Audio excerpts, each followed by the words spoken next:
যে নাজমুল হোসেন শান্তর যে ওয়ানডে ক্যাপ্টেন্সি থেকে এটা কেড়ে নেওয়া হয়নি, মতামত অনুযায়ী সিদ্ধান্তটা নেওয়া হয়েছিল যে শান্ত কিন্তু আজকে ব্যাক টু ব্যাক 100ও করলো।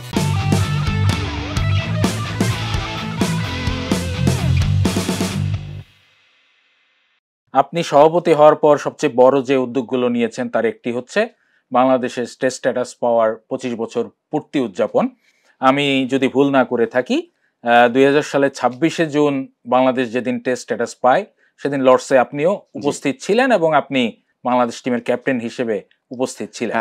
এবং পরের 4.5 মাসে আপনার জীবনে অনেক পরিবর্তন ঘটে যায় এবং সেই পরিবর্তনটার কথা মানে ওইটা নিয়ে অনেক অভিমান আপনি বিভিন্ন সময় আমাদের সঙ্গে শেয়ার করেছেন, যে হঠাৎ করে একদিন দেখলেন যে আপনার ক্যাপ্টেন্সি নেই এবং সেই ক্যাপ্টেন্সি যে আপনার থাকবে না সেটা আপনাকে জানানোর সৌজন্যতাটুকু কেউ দেখায়নি। তো সেটা নিয়ে ওই সময় একটা বড় বিতর্ক ছিল। তো 25 বছর পর আপনি যখন সভাপতি, এখন আপনাকে নিয়েও কিছু মৃদু সমালোচনা হচ্ছে যে নাজমুল হোসেন শান্ত যেদিন শ্রীলঙ্কায় চলে যান তার আগে যে সংবাদ সম্মেলনটি করে যান সেখানে উনি ওয়ানডে এবং টেস্ট ক্যাপ্টেন হিসেবে উনি সংবাদ সম্মেলন করেন এবং তার কয়েক ঘন্টা পরে আপনারা ডিসিশন নিয়ে নেন যে he is no longer be the one day captain এবং তাকে সেটা জানানো হয়নি, আগে থেকে আলোচনা করা হয়নি। এটা নিয়ে একটা বিতর্ক চলছে। আপনাকে বোধহয় কেউ এই বিষয়ে প্রশ্ন করার সুযোগ এখন পর্যন্ত পায়নি।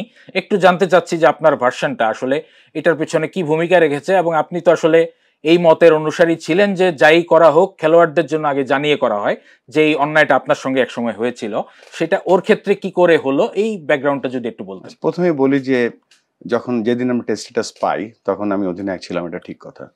পরবর্তীতে হয়তো যখন টেস্ট ম্যাচটা হয় তখন আমি অধিনায়ক ছিলাম না এবং যে কোনো কারণে হোক আমি ফিরে যেতে চাই না ওই জায়গাটায়। আর এই জায়গাটা একটু ক্লিয়ার করি, এই সিদ্ধান্ত যে নাজমুল হোসেন শান্তর যে ওয়ানডে ক্যাপ্টেন্সি থেকে এটা কেড়ে নেওয়া হয়নি।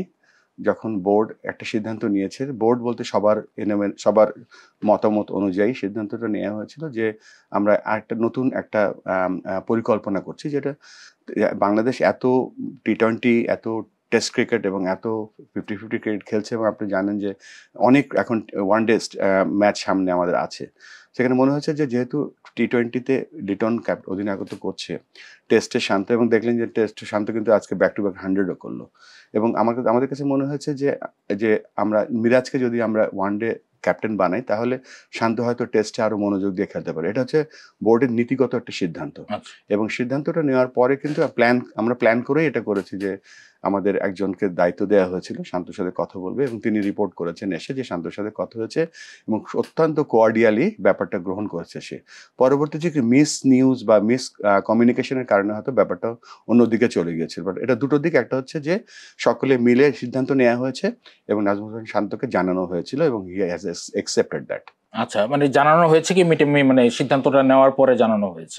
সিদ্ধান্ত নেওয়ার পরে জানানো হয়েছে এবং তার সাথে কথা বলা হয়েছে, কথা বলে, এবং সে অত্যন্ত স্পোর্টিংলি ব্যাপারটা নিয়েছে। আচ্ছা, কিন্তু আমরা কিন্তু এরকম খবরও শুনেছি যে উনি অভিমানে ইভেন টেস্ট ক্যাপ্টেন্সিও ছেড়ে দিতে চেয়েছিলেন, বা এরকম একটা প্রচারণা আছে যে ক্রিকেট অফসের যিনি চেয়ারম্যান তিনি চেয়েছিলেন ওকেও ওয়ানডে ক্যাপ্টেন্সিতে রেখে দিতে, এরকম কিছু আলোচনা কিন্তু বাইরে আছে। বাইরে থাকলেও আমরা তো ওখানে একটা মিটিং এর মাধ্যমে করেছি, এটা সকলের এক মতামত অনুযায়ী কাজটা করা হয়েছে। আচ্ছা।